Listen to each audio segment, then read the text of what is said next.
Hola, ¿qué tal? Buenas tardes, buenos días, buenas noches. A la hora que nos estén observando, pues queremos agradecerles por su atención. Estamos transmitiendo desde el Museo Universitario del Chopo de la UNAM, desde el Foro del Dinosaurio, y estamos esta tarde muy orgullosas y muy contentas de estar aquí con esta emisión del laboratorio de teatro documental ambulante. Es lo que nos tiene el día de hoy aquí reunidas, y estamos pues como lo pueden ver trabajando en este laboratorio que empezó ayer y que estará toda esta semana. Es un laboratorio que, bueno, para los que no saben y nos están viendo por primera vez, tenemos una colaboración desde hace varios años con el Festival de Cine Documental Ambulante. Es una colaboración que se ha venido reforzando en los últimos años, y finalmente en 2024 hicimos nuestra primera convocatoria para teatro documental. Presentamos en el Festival 2025 la primera colaboración y sacamos esta segunda convocatoria ahora en 2026, de las cuales recibimos, pues la verdad es que varias propuestas muy interesantes, y desafortunadamente solo hubo espacio para 3 proyectos ganadores, y que en este caso pues están aquí las realizadoras, las directoras, las creadoras, que ahora les voy a ir presentando poco a poco. Este proyecto, como digo, es colaboración con el Festival de Cine Documental Ambulante, y pues eso nos llena de orgullo y de alegría. Entonces, dicho lo cual, voy a empezar a presentar a las compañeras por sus proyectos para que, empecemos esta plática.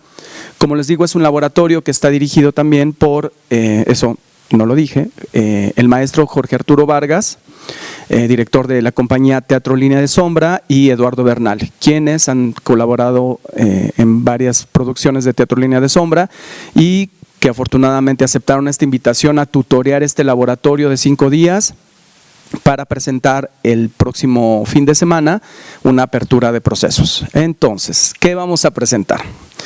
Vamos a presentar el proyecto Desiertos, o de cómo sostenernos las cenizas, o de cómo sostenemos las cenizas, que es una idea, investigación y escritura de Ana Karen Castro Guerrero, que nos acompaña el día de hoy, junto con Daniela, que está también colaborando en este proyecto. Es un proyecto de etapa de investigación, es un proyecto que habla de la memoria, sobre todo el activismo en Latinoamérica, las desigualdades sociales, la inmolación como un acto de protesta, y el significado también de la protesta y de la resistencia social, sobre todo en nuestros contextos latinoamericanos y particularmente también en México. Bienvenidas. Hola, muchas gracias. Después tenemos el segundo proyecto ganador, que es Nayarit no era un lugar, era mi madre, matriz, archivo de una hija sin territorio, que es una propuesta de teatro documental de Mariana Chávez Aguirre, que nos acompaña el día de hoy. Bienvenida, Mariana, y Andrea Bautista, también, que nos acompañan hoy para hablarnos de este proyecto que habla también del territorio, de la matriz, de la herencia, de la memoria, de un sinfín que ahora nos compartirán las compañeras. Y finalmente, quiero decir, esto es importante, también se me olvida, que el primer proyecto es del Estado de México. Dimos, como decía la convocatoria, también nos enfocamos mucho también en que fueran proyectos del interior de la República, y creo que la verdad es que hubo muchísimo eco, y eso se los agradecemos. Entonces, el proyecto Desiertos, o de cómo sostenemos las cenizas, es del Estado de México. Este segundo, de Nayarit no era un lugar, es de Tijuana, su procedencia. Y el tercer proyecto se llama Atarrayas. El tercer proyecto ganador es de Frida Fernanda Garza García, de Tamaulipas, y Frida nos acompaña a distancia en esta transmisión, y la ven ahí en su pantalla. Entonces, bienvenida, Frida, es un gusto tenerte por acá, aunque sea de manera virtual, para este conversatorio. Y si nos estás escuchando, sí. Sí, claro, muchas gracias. Perfecto. Bueno, pues ahí estamos todas. Proyecto Atarrayas también es un proyecto de laboratorio artístico que se realiza en la secundaria número 20 1 de junio Pesquera, que se encuentra en la colonia Isleta Pérez en Tampico. Es un proyecto que nos pareció muy relevante también, de incidencia social. Hay una música. ¿De quién es? Si quieren vayan tenemos música también. Ustedes saben que las artes vivas son así, entonces siempre tenemos aquí una variedad, ¿no? Un show de varieté que se va expandiendo y que nos permite pues hacer estas transmisiones. ¿Cómo? No, aquí no se edita nada, porque Artes Vivas es realmente pues una noción de arte vivo, y eso pues es importante para nosotros, que esté el registro de todo lo que hacemos. Por eso estamos en el foro, estamos trabajando, y la verdad es que es interesante que también la gente nos vea como pues esto, ¿no? Como trabajamos, lo que hay también en crudo y también sin pretensiones. Entonces, bueno, pues de eso es lo que les estaba diciendo. Vamos a empezar. No hay un orden, pero sí me gustaría que empezáramos a contar. Quien quiera empezar a presentar el proyecto, es una charla para que la gente que nos está viendo y la gente que nos verá después, digamos, es un dispositivo de memoria, sobre todo pensando en que las artes vivas son tan efímeras, y nuestro paso también por la programación, por el museo, por los festivales, por la escena, no hay mucha huella, no dejamos mucha huella, y ese es el objetivo de este archivo documental, de estos conversatorios, que la gente puede venir a nuestro canal y ver qué hay detrás de los proyectos que hacemos, ¿no? Y en ese sentido, no sé, Ana Karen, te veo ganas de platicar. Okay. Cuéntanos de tu proyecto y de tu experiencia en la convocatoria también. Bueno, hola, yo soy Ana Karen, mi proyecto se llama Desiertos, y me gustaría, para presentarlo, hablar un poco del título, porque yo soy una persona a la que le cuesta mucho nombrar las cosas. El nombre que deviene de este proyecto viene porque es una analogía entre el activismo y un ecosistema, y particularmente un territorio como es el desierto de Atacama, que es un desierto que, cuando las precipitaciones traídas por el fenómeno del Niño son suficientemente abundantes, provoca que este desierto, que es el punto más árido de la tierra, florezca. Y al mismo tiempo, el desierto de Atacama es una zona de sacrificio. Es una zona y es el vertedero de ropa y residuo textil del mundo. Entonces, esta analogía viene porque yo sostengo que los cuerpos en resistencia de los activistas son al mismo tiempo desiertos floridos, esperanza en medio de la devastación y de lo árido del mundo, y también son zonas de sacrificio, ¿no? Entonces este proceso deviene de conocer la historia de un obrero chileno que en el año 2001 se inmoló frente al Palacio de la Moneda después de años de violencia estructural que azotaron a su comunidad.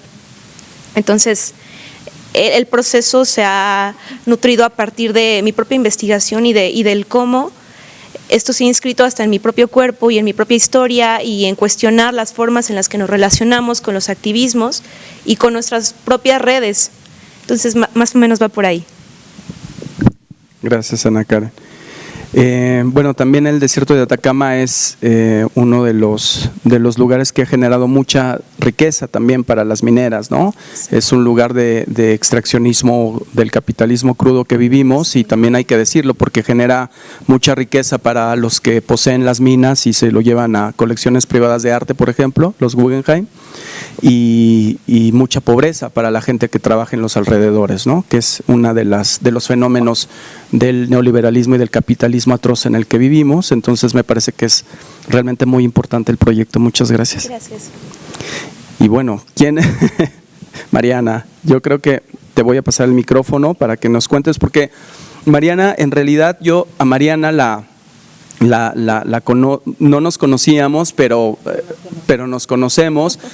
Yo como dramaturga sé de su trayectoria, tenemos varios colegas en común, y entonces es importante también para nosotros tenerla a ella, que viene de la dramaturgia, también dentro de esta corriente de teatro documental. Me parece que es muy importante decirlo, porque son esas hibridaciones que se van haciendo, ¿no? A lo largo de la carrera de las personas y de la creación.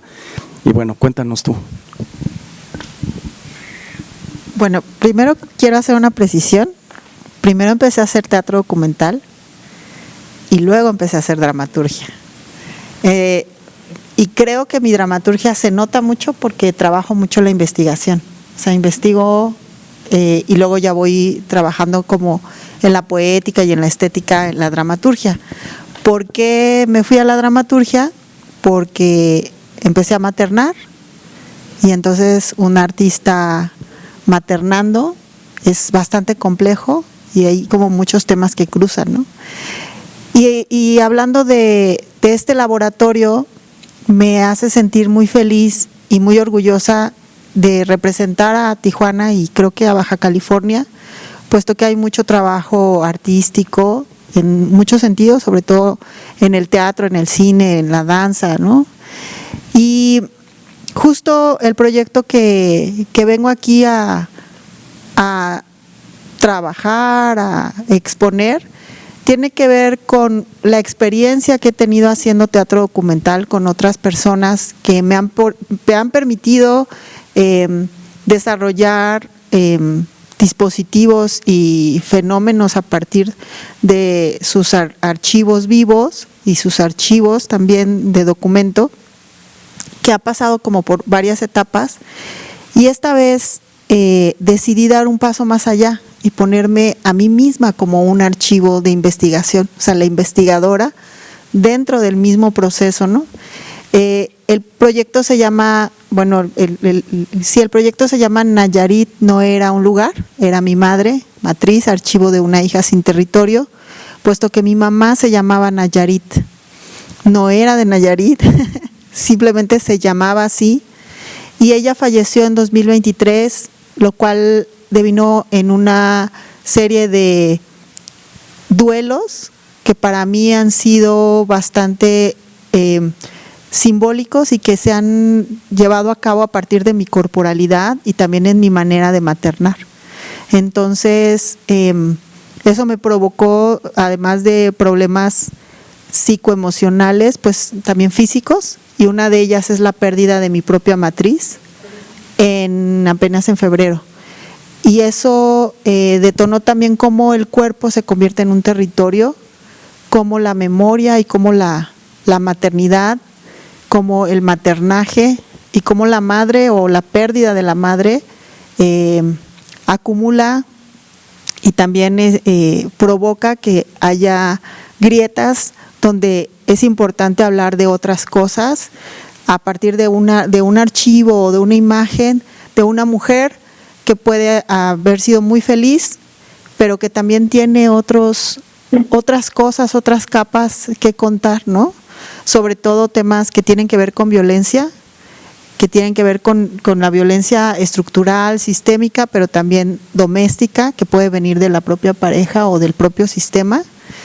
Y algo que me pareció muy importante también poner en el proyecto es que cuando se habla de la pérdida de la matriz, casi siempre se dice que bueno, la matriz, incluso lo he escuchado en doctores, ¿no? Que dicen la matriz solo te sirve para dos cosas, para parir o para tener cáncer, ¿no?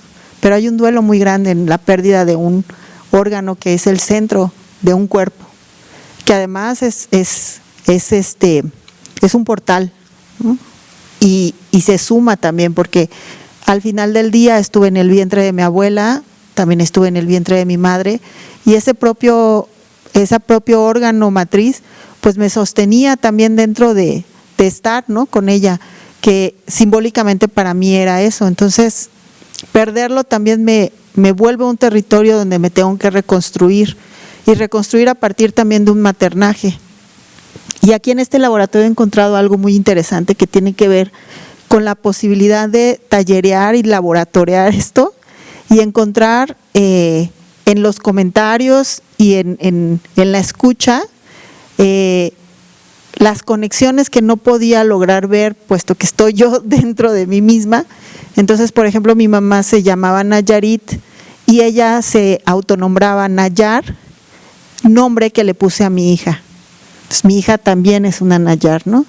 Entonces, el proyecto va de eso, es un proyecto bastante íntimo, es un proyecto que implica mucho archivo, mucho documento, y para el cual invité a Andrea Bautista, puesto que ella tiene además de tener el perfil de teatro, también es pues especialista en medios audiovisuales, tiene experiencia en eso, y bueno, y además tenemos una cercanía, ¿no?, muy grande, y le voy a pasar el micrófono para que ella pueda comentar acerca de algo del proyecto. Gracias. Sí, como dice Mariana, al ser un proyecto muy íntimo, claramente hay una empatía, sobre todo en el aspecto de que conozco a su familia, tuve el gusto de conocer a su mamá, y el tocar estos temas, de alguna manera el poder explorarlos por medio del teatro, de documentos, objetos, ha hecho que aquí en el taller, que aquí en el laboratorio, se puedan ir abordando y encontrando la manera de llevar el hilo que queremos mostrar, lo cual eso a mí se me ha hecho muy enriquecedor. Este proyecto en lo personal me ha aportado mucho, siento que ha habido mucho crecimiento, y el poder llevarlo de la mano con Mariana y junto con las compañeras también quienes han aportado, ha habido mucha retroalimentación, y sobre todo creo que ha habido mucho amor en base a los proyectos que se han ido presentando, ha hecho que ahora sí que este laboratorio se sienta como ese abrir que faltaba para definir ciertas cositas y encontrar realmente el núcleo de todo, porque se han ido viendo desde qué objetos funcionan, desde qué manera contarlo, desde qué punto contarlo, que claramente se tiene todo. Mariana ha tenido la base y ha tenido una escaleta. Sin embargo, estas pequeñas aportaciones o grandes también aportaciones que se han dado nos han ayudado para poder tanto ver de qué otra manera contarlo, y justo como dice Mariana, también platicar de esto, que pues hay más familiares, hay gente que sabe de esto, hay gente que le tocó vivir esto, entonces es un archivo que también involucra a otras personas, entonces este solo es un avistamiento de ello. Qué padre, la verdad es que sí, suena bien complejo, muy íntimo, muy potente. Y ahora que decías lo de el vientre de tu madre y todo, pensaba en las matrushkas, ¿no? Cómo se van generando como un universo que se reitera, pero que al mismo tiempo es diferente. En fin, hay toda una… Visualmente me parece también muy, muy interesante. Bueno, pues… y el tercer proyecto, como habíamos dicho, también es Atarrayas, que Frida nos acompaña a distancia. Pero también te doy la palabra, Frida, porfa, para que puedas contarnos un poco del proyecto. Hola, ¿sí me escuchan bien? Bueno, sí, mi proyecto se llama Atarrayas y es un proyecto que nace de otro proyecto, ¿no?, que se llama Isleta Pérez. Para empezar, creo que sería bueno decir que la atarraya es esta red que muchas veces utilizan los pescadores para atrapar a los peces. Y lo desarrollo en una escuela que en este momento se llama Escuela número 20, pesquera entre comillas, porque como tal ya no es una escuela que enseñe las tecnologías pesqueras, tecnologías del mar que van de la acuicultura y la conservación de especies marinas, pero aún queda como ese deseo que vuelva a ser ese tipo de escuela por los estudiantes que ahora mismo cursan, ¿no? Esta escuela se encuentra en un pedazo de Tampico que está amenazado por desaparecer de manera natural. El agua del río Pánuco y el canal de la Cortadura un poco a poco va subiendo, y también está en algún momento estuvo amenazada a desaparecer por la SEP, ¿no? Gracias a los docentes que ahí mismo laboran, que no son muchos, pero que sí son muy importantes que hayan detenido este cierre. Son los que ahora, en base a la resistencia, siguen educando y los estudiantes siguen aprendiendo, ¿no? Y de aquí me saltan muchas cosas en cómo se relaciona la adolescencia, el territorio y el olvido, porque como lo dije al principio, Atarrayas es un proyecto adyacente a Isleta Pérez, y Isleta Pérez es la colonia en donde se ubica esta escuela. Una colonia que hace mucho tiempo fue la primera colonia fabril aquí en Tampico, Tamaulipas, y con el paso del tiempo y de los desastres naturales después del ciclón Hilda en el 55, pues la colonia se ve desaparecida en cierto tiempo, junto con todas las fábricas que había en ese momento en la colonia. Deja de ser una colonia fabril y automáticamente su declive es casi... Es evidente, ¿no? Todas estas construcciones de fábricas, de galerones, quedan ahora como esqueletos que la ceiba, esta rama fuerte, superpotente, va resquebrajando el cemento, y se resume a que son vestigios de la historia, ¿no? En donde hay pocos habitantes en la Isleta Pérez que conviven con estos esqueletos, y los estudiantes que también estudian en esta colonia. Y no he concluido nada, pero una de las cosas que me salta es que a veces pensamos que los buenos estudiantes son aquellos que aprenden de los otros, pero no que cuestionan a otros. Esto lo digo porque estas escuelas pesqueras se fundan en el mandato de Luis Echeverría, y además de ser señalado por la matanza de Tlatelolco, también es conocido que este modelo educativo, él es el que lo lanza, ¿no? Con estas escuelas que va del cuidado agropecuario y también de las tecnologías del mar, como son los CEBETA, los CETMAR, las escuelas pesqueras que actualmente siguen ejerciendo en Tabasco, en Sinaloa, en Tepic, pero que no todas pues en las mejores condiciones, como es esta escuela en la que yo me enfoco. Y bueno, de aquí van mis indagaciones, que han sido sobre la memoria. Al estar en un contexto un tanto fragmentado por la violencia que atravesó Tamaulipas y sigue atravesando Tamaulipas, el trabajo, el olvido, me ha llevado a cuestionarme cómo la historia, que hasta cierto punto se maneja como la verdad absoluta, también es como un estado liminal, ¿no? Que se puede ir descubriendo a través de la creación de encuentros, de la convivencia, en donde pueden convivir diferentes narrativas, diferentes formas de recordar, diferentes perspectivas de involucrarse, de representar también, a través de la ruina, la huella, la cicatriz, y poco a poco ir desmontando estas verdades, ¿no? Que a veces pensamos que son las únicas que hay, ¿no?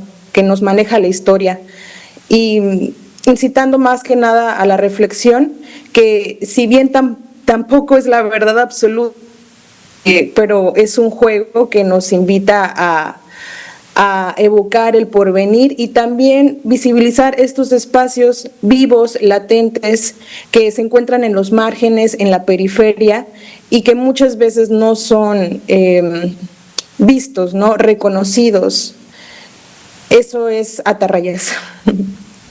Gracias, Frida. Pues sí, desde que leímos este proyecto también nos pareció que estábamos dialogando contigo, que lo presentas, pero también con una comunidad. Me parece que fue una de las cosas que nos llamó mucho la atención, porque cuando tú hablabas del trabajo como docente en la secundaria, del acercamiento que tienes desde hace tanto tiempo con esa comunidad, era muy importante también pues ese plural, ¿no? Que se estableció como trabajo, que finalmente es el teatro, ¿no? También, o sea, lo que hacemos siempre se hace en comunidad, no es imposible hacerlo solo, hacerlo sola, y eso me parece que era algo que nos llamó mucho la atención y que valoramos mucho para trabajar, ¿no? Para cómo se crea ese plural desde estas comunidades y en ese límite también, porque como dices, una comunidad que por el río está condenada a desaparecer, que desde el 55 con el huracán Hilda está en esta situación pues de destrucción y de un estado, dice Shaddai Larios, calamitoso, ¿no? La calamidad que llega y que se instala como una realidad y como una cotidianeidad, ¿no? El estado calamitoso de muchas zonas también de Tampico. Entonces, me parece que es muy importante el proyecto y cómo lo presentaste y todas las dimensiones sociales que tiene este proyecto, ¿no? Entonces, pues eso, felicidades. Yo pensaba justo en esta canción de Totó la Momposina, del El Pescador, que no tiene fortuna, solo su atarraya, cuando yo leí este proyecto, y justo Totó la Momposina, esta cantante extraordinaria colombiana, acababa de morir, entonces la traía mucho en la cabeza, y cuando leí Atarrayas dije, mira, qué casualidades de la vida, pero esto es una anécdota muy personal, pero me parece que siempre hay como cosas que están ahí fluctuando, que hay como, si sabemos escuchar, hay conexiones que son pues muy impredecibles a veces, ¿no? Entonces, que estemos acá todas y que se haya logrado hacer este laboratorio, pues nos parece que es una ocasión muy, muy pues importante, íntima, de tratar estos temas y de compartirlos, sobre todo también con las personas, que es parte de eso que se hace en el teatro documental. Y en ese sentido les quisiera preguntar, ¿cómo llegan estos proyectos? ¿Cuáles son sus archivos? ¿No? Porque realmente cuando hablamos de archivo, de dramaturgia, de líneas de investigación, se vuelve para mucha gente algo muy abstracto. Entonces, de repente, pues hay materiales de la sutileza, ¿no? De la delicadeza, este archivo de la delicadeza, que es realmente pues algo tan frágil que de repente uno duda si es pertinente echar mano de él, o cómo eligieron sus materiales. Por ahí sería mi pregunta. ¿Cómo llegan con esta selección de materiales para estos proyectos? Bueno, voy a tomar la palabra primero. Yo, el primer acercamiento que tengo al teatro documental es por medio de un colega y amigo que se llama Roberto Sayas. Su trabajo generalmente ronda entre cuestiones penitenciarias y el teatro documental, y él nos puso una palabra que una vez que estuvo en mi mente estuvo resonando todo el tiempo en todas sus acepciones, ¿no? Él hablaba sobre las correspondencias. Correspondencias tanto pueden ser como el fenómeno como lo que estaba diciendo Gabriel, que le pasó con esta canción de Las Atarrayas, o las correspondencias que uno mismo envía esperando recibir algo, ¿no? Y esto yo lo hilé a que todas las personas que yo investigo en este proyecto, antes de inmolarse, este acto no se consuma de la noche a la mañana, es un proceso en el que se replica constantemente y se denuncia mucho antes de llegar hasta las últimas instancias. Ellos interpelaron a todos los dispositivos de poder habidos y por haber, con todas las burocracias posibles. Entonces, así son los procesos, y yo siento que mi proceso fue así, ¿no? Estar tocando puertas constantemente para poder hacer redes y acceder a estos archivos. Me tenía que poner en la misión de redactar correos que igual y se quedaban en el spam, o que igual y no interpelaban a nadie, o igual no eran recibidos, y muchas veces recibí respuestas maravillosas y otras veces silencio, ¿no? Entonces, gran parte del archivo de Desiertos proviene de la correspondencia, ¿no? Y que al mismo tiempo es un manifiesto del cómo estas temáticas también permean a quien está creando y a quien está archivando. Porque yo me puse una consigna, ¿no? Que sin importar la cantidad de burocracia en porvenir, eso no podía clausurar el amor, y que cada carta que yo iba a redactar no era un ejercicio autómata, ¿no? Sino que era genuinamente esperando conectar. Entonces, mi archivo principalmente es eso, correspondencias. ¿Quieres agregar algo? Pues justo ahora que Daniela toma la palabra, pues para que nos cuentes cómo es tu apoyo a este proyecto también. Sí, pues es que creo que justo yo llegué a esto por una correspondencia con Ana Karen, porque cada que nos veíamos era vernos a llorar por las mismas cosas, ¿no? Por cómo nos sentimos abrumadas, por cómo la burocracia ignora a la clase obrera, cómo la burocracia a veces le pone muros a los campesinos, cómo nos sentíamos tan pequeñitas e incapaces de hacer algo respecto a, pues, a tantas cosas malas que pasan en el mundo y que nos abruman.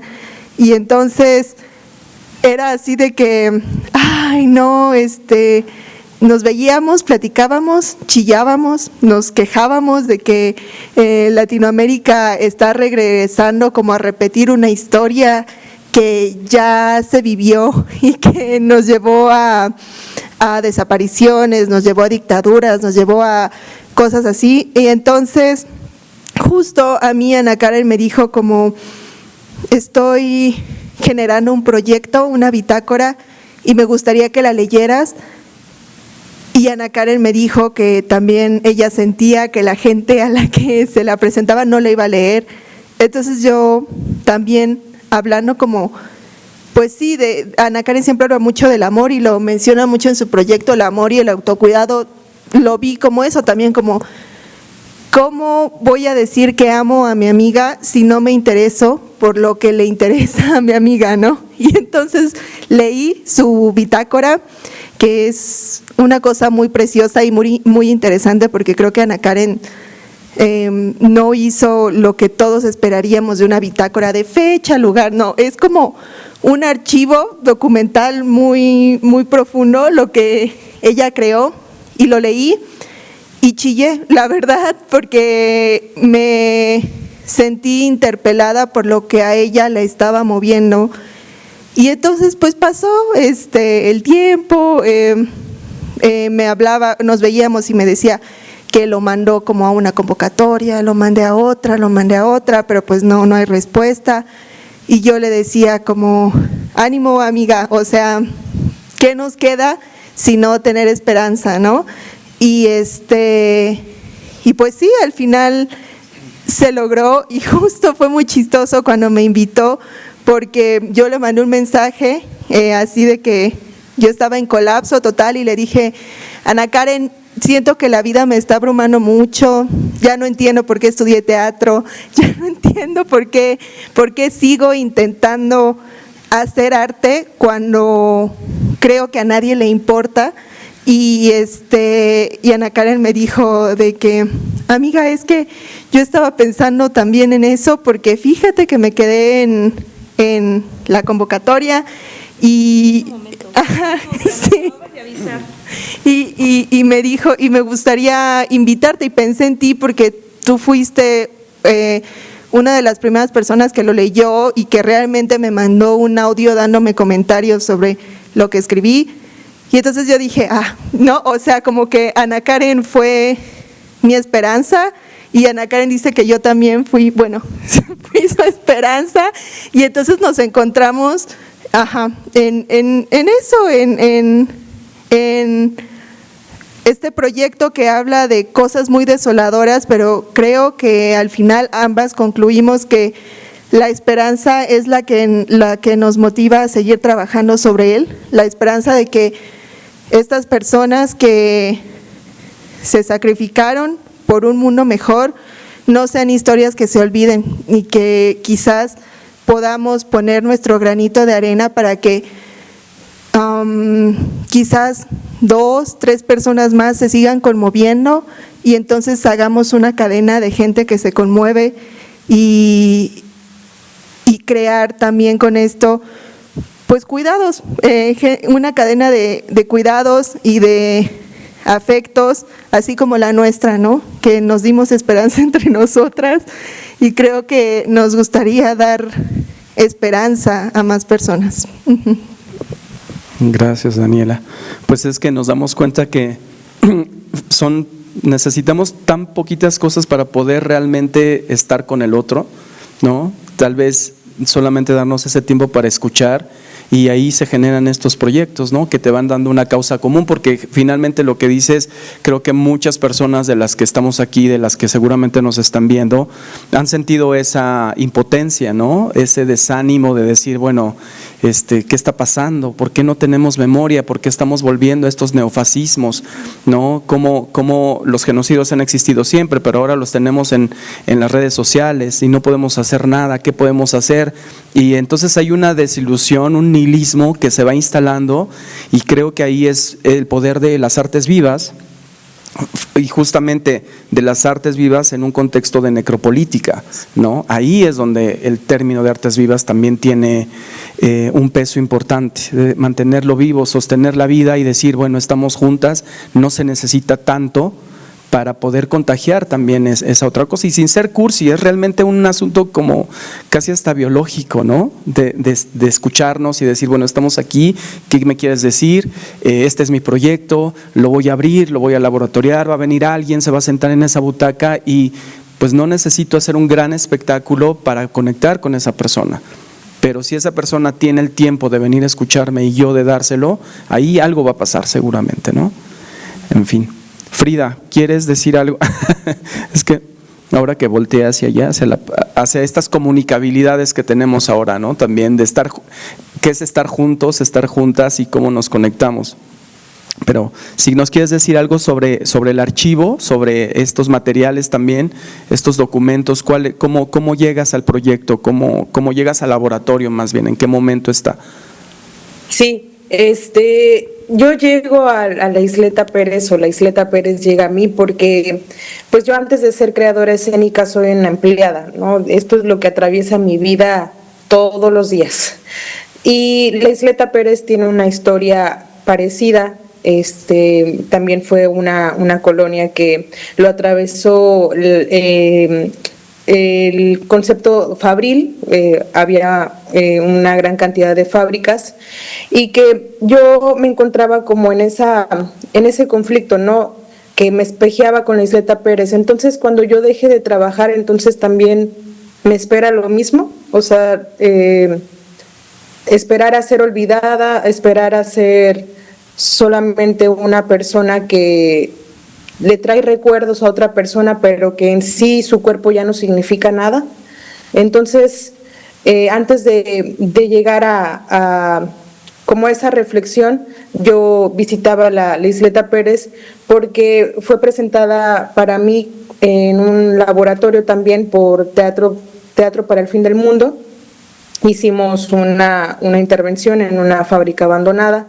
Entonces, después de eso me interesó mucho por el lugar, porque además, como bien ya lo comentábamos aquí en el laboratorio, pareciera que es un pueblo fantasma, y realmente lo es, ¿no? Es por eso que es tan cautivador estar ahí y estar entre tanto vestigio y el río Pánuco y el canal de la Cortadura, el olor a pescado. Entonces todo eso se vuelve como una gran experiencia, y iba muy seguido, ¿no? Pues sigo yendo muy seguido. Entonces mis primeros archivos fueron los audios. Yo trabajo mucho con el audio, ¿no? Entonces me acercaba a los comerciantes que hay en la zona del Paso del Humo y platicaba con ellos acerca de la colonia, porque además son personas muy pues muy estudiadas sobre la colonia, ¿no? Ellos saben la historia de pe a pa sobre la Isleta Pérez. Entonces, hablar con ellos, no a manera de entrevista, simplemente de intercambiar unas palabras, ¿no? Y que de ahí se iba deshilando toda la historia de la Isleta Pérez, todo eso lo iba archivando. Y reflexionaba con mi vida laboral, ¿no? Cómo es que eso me resonaba, cómo es que pasaba mis días justamente también a manera de bitácora, y cómo encontraba estos puentes de la Isleta Pérez y mi vida laboral. Después de eso, llego a la escuela pesquera, con un ejercicio escénico un poco ya pensado, montado para los chicos, y también para que ellos me pudieran platicar cómo es estudiar en un territorio abandonado, ¿no? Olvidado. Y bueno, de ahí se desprenden otro otras proyecciones, otras perspectivas de las necesidades que ellos tienen, ¿no? Acerca de regresar a este modelo educativo, ¿no? Que son las tecnologías pesqueras y que actualmente no lo tienen, ¿no? Entonces, y también como eso, además de ser una necesidad o un deseo de ellos, también se ve atravesado por el eje laboral, ¿no? O sea, realmente ellos quieren eso porque saben que pueden ayudar a sus familias de manera económica, ¿no? Llevar algún otro sustento a sus casas.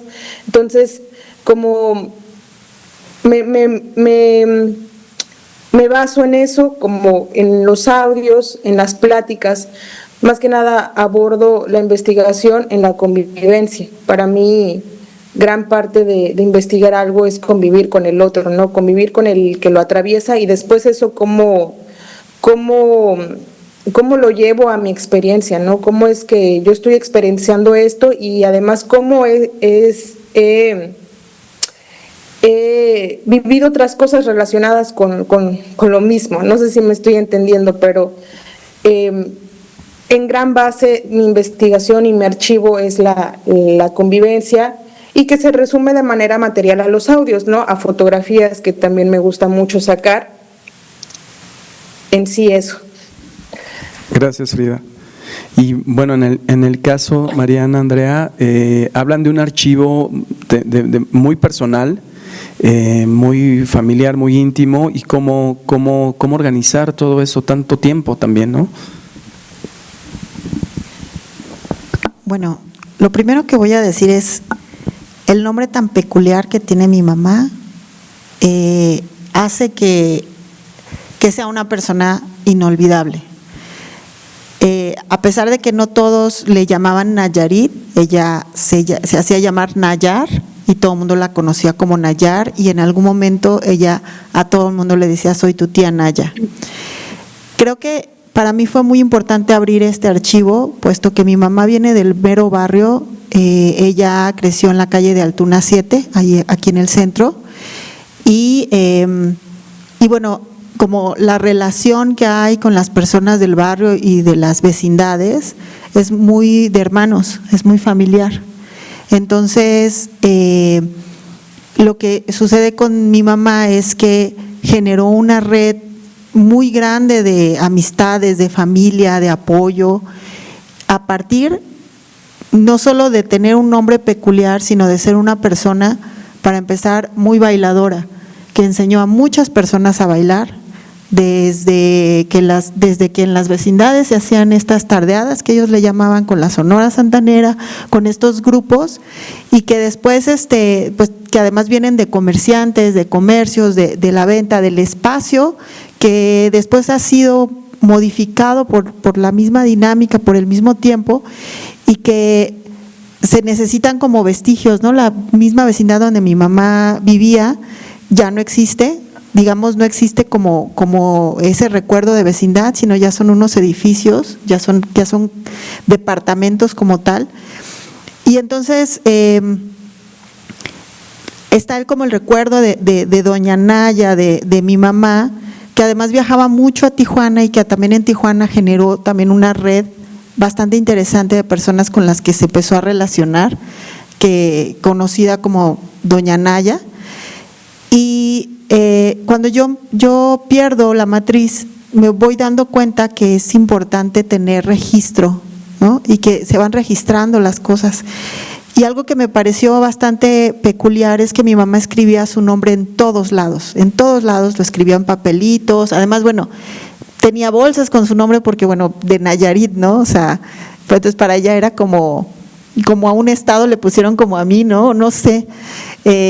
Pero una vez que ella fallece,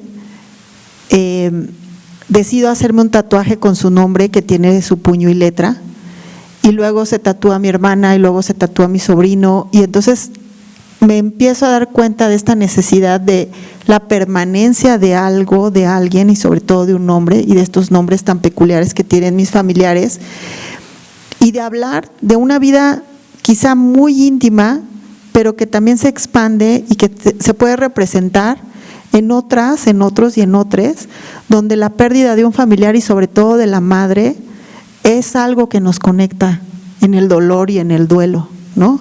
Y hablar de esa madre que no está es hablar también de uno mismo.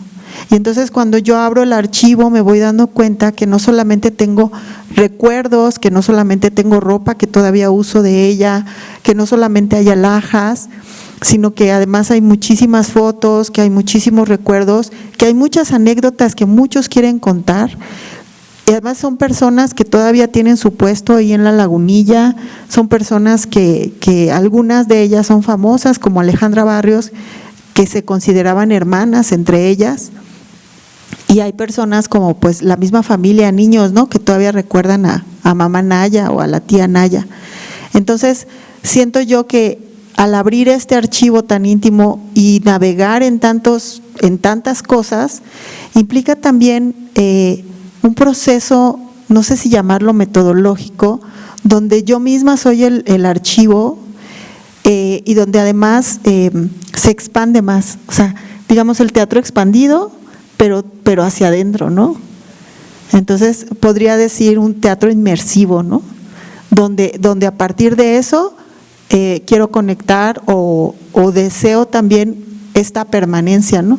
Esta territorialidad, porque además me parece bien interesante cómo el hecho de vivir en una frontera donde la línea divisoria de un lugar a otro es liminal, el hecho de transitar de Ciudad de México a Tijuana y el hecho también de que mi cuerpo mismo sea un archivo donde el dolor ya no se ve en las lágrimas, sino en el sobrepeso. Me parece importante también decirlo porque a veces los duelos pensamos que solamente son llorar o deprimirse, y los duelos se reflejan en muchas otras cosas y casi siempre en las mujeres tiene que ver con nuestro propio cuerpo y salud.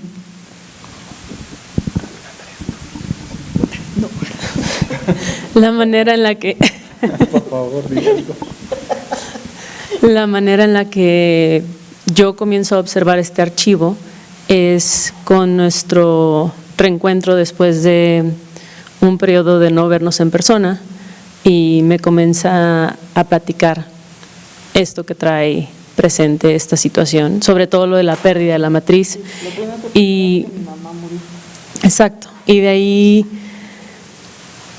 una vez que me hace esta invitación para colaborar con ella, parto desde yo misma documentar su experiencia por medio de entrevistas, por medio de unos videos también de su cuerpo, porque como ella dice, ¿no?, mucho se nota a través del cuerpo, desde la herida, desde la cicatriz que quedó a partir de la pérdida de la matriz, desde fotografías, desde imágenes, desde justo tener este gusto de ir a grabar a la vecindad, de bailar. Creo que ahí es donde yo ya empiezo a ver, y justo el día de ayer lo estábamos mencionando, que hasta cierto punto yo me había puesto como un límite ahí invisible de hasta dónde yo puedo partir, ¿no?, y hasta dónde puedo entrar a pues observar este archivo que puedo aportar, recopilar. Y me siento muy agradecida con Mariana porque también la amistad que se ha dado, el hecho de conocernos ya varios años, ha permitido que yo entre y diga, ok, creo que esto aporta, esto puede sumar, y eso ha ayudado a que el archivo también, que es ella de alguna forma, como dice la investigadora, se convierte en documento, ha ayudado mucho a que tanto su mirada interna como mi mirada más externa puedan aportar al proyecto. Y ahí quiero abonar algo y echarle flores a Andrea, porque el perfil que tiene resultó perfecto. O sea, es licenciada en teatro y además tiene una licenciatura en medios audiovisuales. Entonces tiene experiencia en teatro, pero también tiene experiencia en video, en cine. Entonces, y aparte es una persona con la que hicimos la licenciatura juntas y nos conocemos en diferentes procesos como personales, conoció a mi mamá.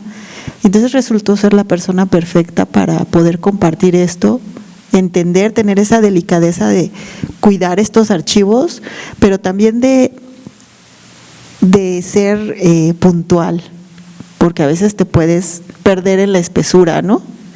Y ella eso me ayuda mucho. Entonces, con la delicadeza puede ser muy puntual y mover, ¿no? Mover. Y yo ahí voy a aprovechar para echarle flores a Mariana, porque mucho también se ha debido a la generosidad de ella, tanto como artista, como madre, hija, de decir, esto es parte todavía de un proceso de duelo, porque creo que la pérdida de una madre nunca se sana, sino es un duelo que se lleva uno hasta la tumba. Entonces, muchas gracias por esa generosidad de poder entrar a su mundo desde este lado. Y quiero decir que en Tijuana tenemos a otra colaboradora, que es una cineasta trans, que se llama Dacia Orozco, que nada más pudimos venir 2, pero a la distancia, y en Tijuana empezó a trabajar con nosotros. Ella también tiene el trabajo de la pérdida de su madre y también el trabajo de la transición corporal, ¿no? Entonces, también encontramos ahí, tenemos encuentros y este cuidado de archivo, ¿no? Además, bueno, Dacia tiene también mucha experiencia, sobre todo en la dirección de cámaras, en la edición, entonces juntas somos un equipazo.